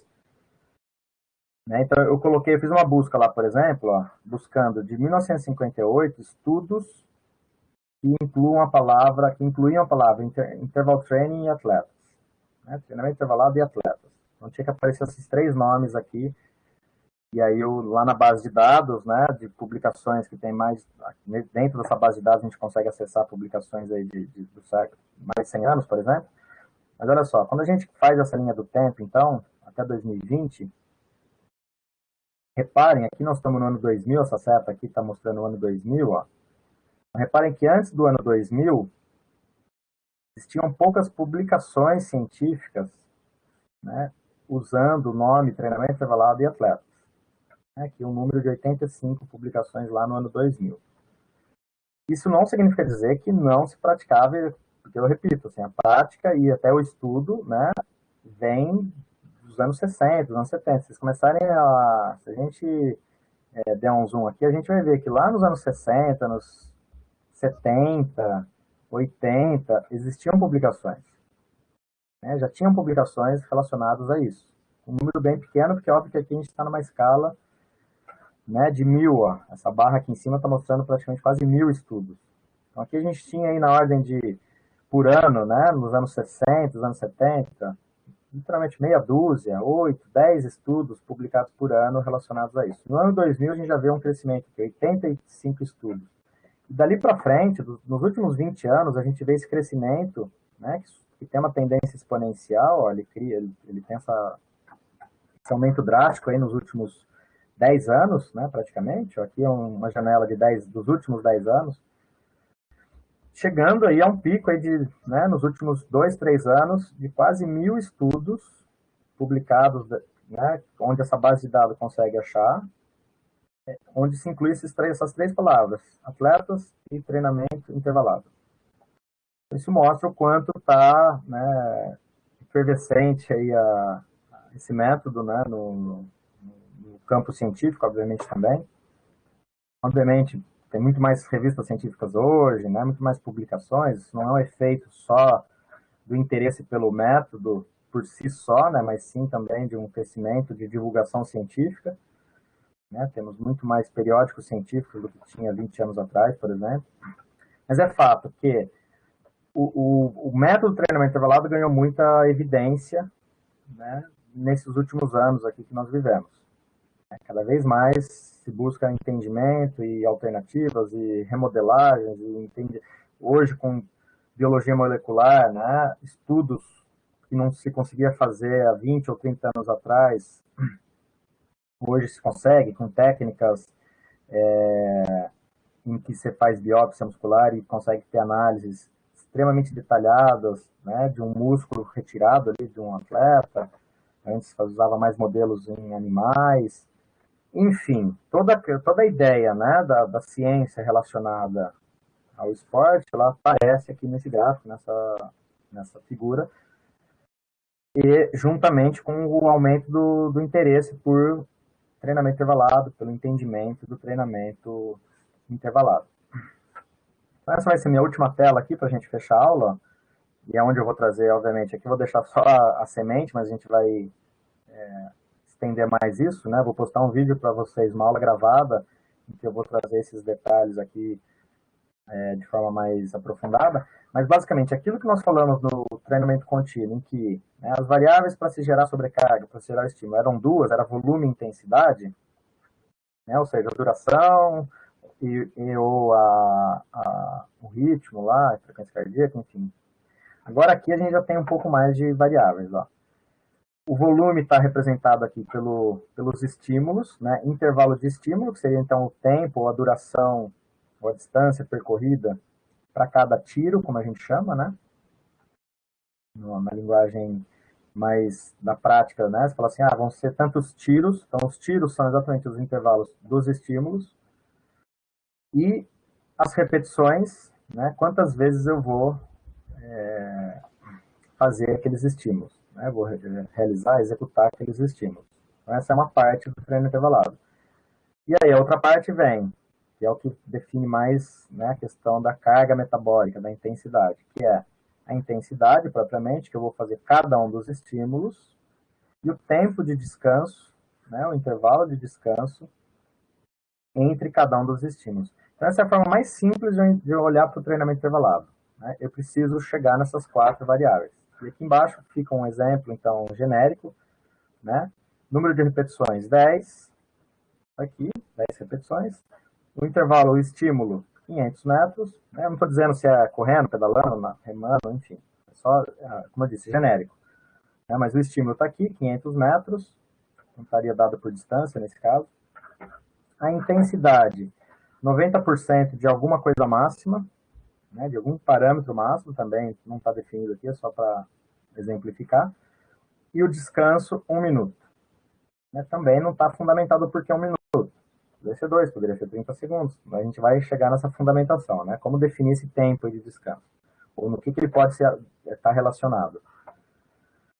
Então, óbvio que essas 4 variáveis, né? 1, 2, 3 e 4, elas dão a base para o treino intervalado. Ainda eu posso ter modelos um pouco mais complexos, né, e acrescentando outras variáveis, como é o caso, a Johanna tinha citado ali, é ativo ou passivo, né, então ainda eu posso ir desmembrando algumas dessas variáveis aqui, né, aqui, por exemplo, é uma no intervalo, no descanso, se a recuperação é ativa ou passiva, pode ser uma outra variável adicional.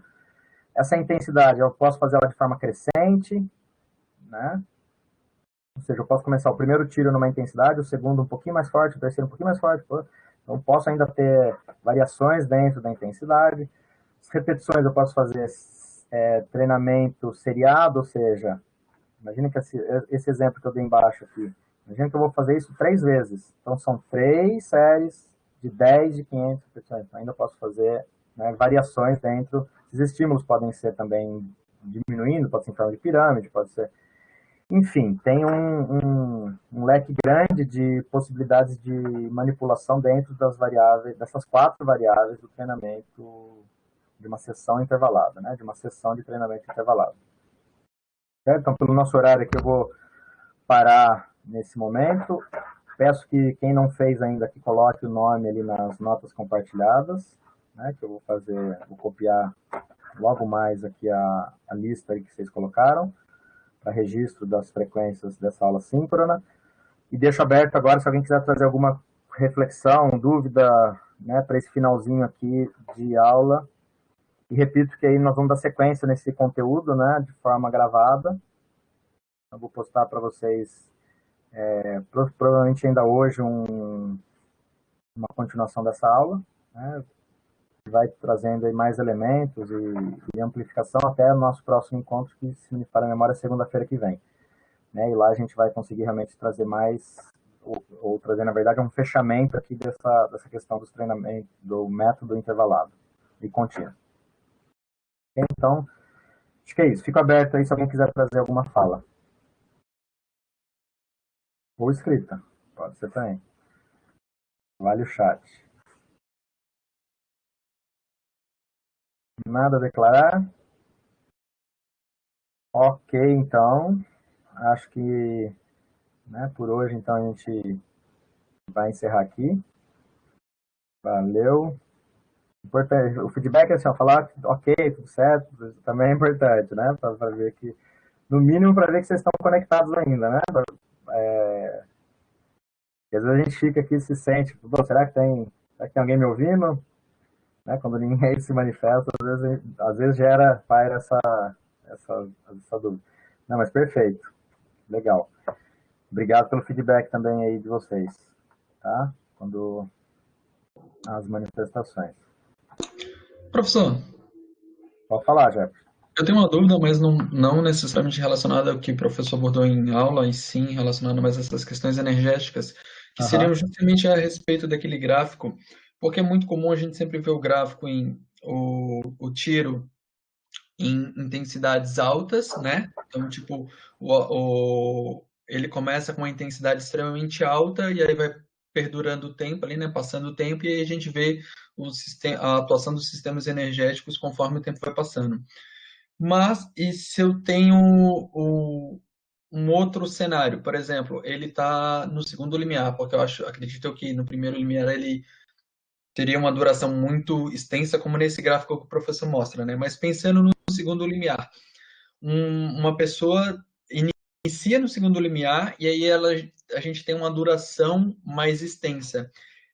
Ao decorrer do tempo, mesmo estando no segundo limiar, essa pessoa também teria um acréscimo de intensidade, ela começaria a entrar em outras zonas energéticas, correto? Ou não? Se ele for aumentando a intensidade ou se ele ficar estacionado naquela intensidade? Estacionado no segundo limiar, né? Então ele começa parte do segundo limiar, a intensidade do segundo limiar, e aí se mantém essa intensidade o tempo inteiro, né? Então ele vai manter, vamos supor que o segundo limiar dele seria, sei lá, 10 quilômetros por hora, né? Só para ter um exemplo aqui. E aí Uhum. mantém essa velocidade o tempo inteiro, 10 quilômetros por hora. E aí Tá. vai decorrer o tempo, aí, ao meu ver, mesmo tendo ali esse segundo limiar, aquela troca equilibrada de lactato, a gente ainda assim, ao decorrer do tempo, teria também o acréscimo de outras fontes energéticas, né? Mas a gente teria, então, é, a questão de entrar em intensidades, zonas, outras zonas, a gente teria essas alterações ao decorrer do tempo, certo? Não, não, nesse caso não. É assim, ó, é, é bem interessante, assim, seu comentário, vale uma reflexão, é importante, ó. Talvez alguns tenham aula aí, quem tiver que sair, enfim, eu vou deixar gravando aqui até o final, né, depois se vocês quiserem só para ver a resposta aí, quem não tiver com condição de ficar, fiquem à vontade para ir saindo. Basicamente é assim, Jefferson, se eu ficar estacionado, se eu iniciar um exercício, né, e ficar estacionado exatamente ali próximo ao segundo limiar, o que vai acontecer é o seguinte, energeticamente falando, a gente fica exatamente com a mesma demanda. Isso é visto pelo quê? Pelo consumo de oxigênio. Né? Então, o consumo de oxigênio nosso ele define a demanda energética. Ok? Eu vou ver se eu pego, eu tenho, tá quase fácil aqui, mas eu vou ter que ficar abrindo uns documentos, mas tem um gráfico que eu poderia mostrar isso de uma forma bem clara, mas eu vou falar e ver se consegue captar. Então, assim, ó, um exercício até exaustão nessa intensidade leva em torno de 50 minutos. Tá? Se eu botar lá, imagina que o segundo limiar é 10 km por hora, eu ponho a pessoa para correr a 10 km por hora. Ela vai conseguir suportar perto de 50, 50 e poucos minutos nessa intensidade. Dado esse tempo, ela para, ela não consegue mais correr, ela vai pedir para descer da esteira, se for no caso da esteira, né? Ela, não dá mais, chega. Analisando o consumo de oxigênio dela ao longo desses 50 minutos, ele fica estável, estável, estável, estável. Que indica o quê? Que o sistema oxidativo estava conseguindo atender a demanda de forma equilibrada, certo? Sistema oxidativo, com esse equilíbrio entre a produção e a remoção de lactato, estava nesse limite, né? É um limite ali onde o organismo consegue sustentar esse equilíbrio. Mas, aí agora que vem talvez uma informação que é o que dá essa ideia do que você trouxe. Quando a gente analisa a percepção de esforço ao longo desses 50 minutos, ela só aumenta. Percepção de esforço. Então, a percepção do atleta na corrida, com 20 minutos, com 30, com 40, com 50, ela só foi aumentando, a ponto de chegar lá nos 50 minutos, na percepção máxima, que é onde ela para, né? Como eu chamei, exaustão. Então, ela interrompe o exercício depois de 50 minutos, relatando uma percepção de esforço máxima. Isso pode sugerir o que você disse, né? Falou, pô, então, parece que a contribuição mudou, parece que ele estava numa outra intensidade, numa outra zona, pela percepção. Mas, quando eu olho para o aspecto energético, que é a informação do consumo de oxigênio, né? É a medida mais uma medida indireta, mas a mais real que diz o que estava acontecendo do ponto de vista energético.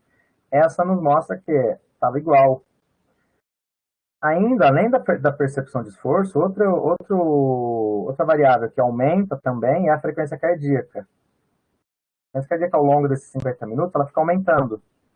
E aí é onde pode gerar confusões também nessa ideia. Falar assim, bom, mas não é a frequência cardíaca o indicador de intensidade, ou o melhor indicador de intensidade?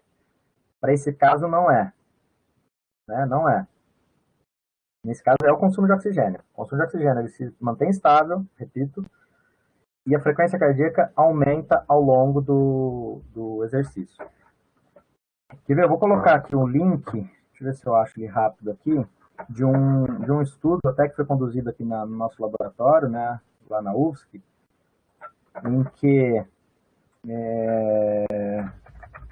mostra exatamente isso que a gente está falando, a certificação minha, que ela vai, né, aparecer nesse estudo. E com o viés, nesse estudo, a gente fez exatamente uma análise sobre essa questão do cálculo de gasto energético, né, que se usa muita frequência cardíaca para calcular o gasto energético, mas nesse caso, ela acaba errando feio, né, ela acaba perdendo a validade. Achei aqui já, deixa eu só copiar o link aqui, eu vou colar. Aí acho que, né, como você mostrou esse interesse, Jefferson, vale a pena, assim, no mínimo dar uma lida e tentar ler esse artigo. Está no link aqui do chat, o link está no chat, quer dizer. Que foi, vocês vão ver que é um exercício feito no segundo limiar, até exaustão. Tem medida de consumo de oxigênio durante esse tempo todo e tem a medida da frequência cardíaca. E a gente fez as estimativas de gasto energético usando a frequência cardíaca e usando o consumo de oxigênio, que seria o verdadeiro mesmo, né? O que mais reflete o gasto. E você vai ver que dá uma diferença grande, assim, a frequência começa a errar, né? Para estimar o gasto energético. Certo? Isso é um fenômeno, só para finalizar, esse aumento de frequência cardíaca sem aumento de consumo de oxigênio é um fenômeno chamado desvio cardiovascular. Ele ocorre por causa de temperatura, de desidratação, então ele tem alguns mecanismos, são mecanismos fisiológicos ali que fazem com que a frequência perca a relação que ela tem com o consumo de oxigênio. Né? Que existe essa relação, por isso que se estima gasto energético. Eu tenho uma breve noção disso, mais relacionado a populações clínicas de modo geral, até porque isso também envolve sistema simpático, parasimpático, né, professor? Então, Perfeito. tenho esse entendimento da frequência cardíaca e essas alterações. Inclusive, até uma dúvida, porque quando a gente vai para a prática, ficar estimando valores de VO2 máximo, isso já não dentro da disciplina do professor, né? Pensando na população normal, é algo que às vezes é, entre aspas, inviável, né? Mesmo eu sei que hoje existem fórmulas preditivas que podem ajudar e auxiliar nesse sentido, mas ainda assim é necessário às vezes um teste de esforço máximo ali por parte do aluno, e isso às vezes eu vejo como até um impeditivo para a gente estar trabalhando. O que o professor acha? Porque eu costumo utilizar muito, principalmente com populações normais, né, com alunos que não são atletas, a frequência cardíaca, né? Então, porque eu vejo como um certo impeditivo, às vezes, é complicada. Nem todo mundo dispõe de um GPS para a gente fazer as fórmulas através de distância, ou nem todo mundo dispõe de uma esteira para poder fazer o teste numa esteira, enfim. Então, eu vejo como um impeditivo muito grande. E aí eu acabo só utilizando a frequência cardíaca, mas eu vejo que cada vez mais tem se abordado a frequência cardíaca como não ideal para esses tipos de atividades, né? Principalmente, vamos supor, uma corrida de rua, que é inclusive que eu gostaria de abordar nos meus trabalhos, né? Daqui para frente. Então, eu tenho visto isso, que a frequência cardíaca não é o ideal, só que acaba sendo complicado, né? O que o professor pensa a respeito disso? Sim. Ela é mais um recurso, eu diria, não o recurso. Né? Tem pessoas que vendem como sendo o recurso, a frequência cardíaca no caso, né? O recurso para se controlar a intensidade. Eu não vejo dessa forma. Né? Eu acho que ela é mais ela deve se agregar, caso se opte por usar, ela deve se agregar, no mínimo, à percepção de esforço, que é algo que não tem custo. Né? Pensando nesse exemplo que você deu, nem todo mundo exatamente tem essa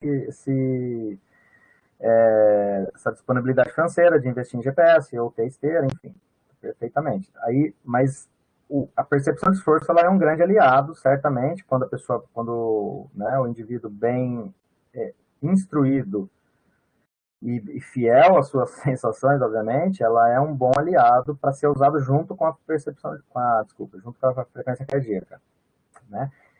Eu penso assim, Jefferson, a frequência cardíaca, como eu disse, ela tem uma utilidade, tem que ser vista com alguma cautela em alguns casos, especialmente de calor, duração prolongada, né? a gente tem que ter alguma cautela, não ficar preso somente nela. Quando a gente fala de população não atleta, ela é mais válida ainda porque a gente cai naquele lema assim, ó, quanto menos treinado, mais treinável. Então eu posso errar um pouco mais. Ou errar não é a palavra, eu posso ter menos precisão na prescrição. Né? Uma pessoa menos treinada, eu não preciso, os estímulos eles não precisam ser talvez tão precisos, né, para gerar adaptação, do que se for um atleta muito, se eu pegar no outro extremo, né, um atleta muito bem treinado, em que eu preciso, né, elaborar muito bem como estimular esse organismo para que ele continue se adaptando. E aí sim, o ganho de precisão vai ajudar, certamente. Mas nessa população não atleta, ela vai ser muito útil a frequência cardíaca, certamente. Porque uma que ajuda a pessoa a se autoconhecer, né, até ela relacionar a sua percepção com o indicador biológico dela, que é a frequência cardíaca. Então, auxilia ela a ter essa noção, essa percepção, né? Quando ela sentiu um treino mais difícil, ela vai ver que a frequência foi num valor X, então ela vai começar a ganhar mais autoconhecimento, literalmente, né? E mesmo assim, se você estiver errando um pouco ali nas percentuais de frequência cardíaca, porque não tem uma frequência máxima real, coisas nesse sentido, porque não dá para fazer um teste máximo, né, como você citou, ainda assim tem margem para para mais imprecisão, vamos dizer, né, para não ter exatamente uma grande precisão de saber onde que é o segundo limiar, mas mais ou menos, se eu estiver ali próximo, tá ok, né, se eu estiver um pouquinho abaixo, aí, como eu disse, lá no atleta talvez eu precisaria ter um pouco mais de precisão nesse sentido. Esse é meu pensamento, assim, dentro desse seu exemplo, né, que você trouxe. Mas muito bom.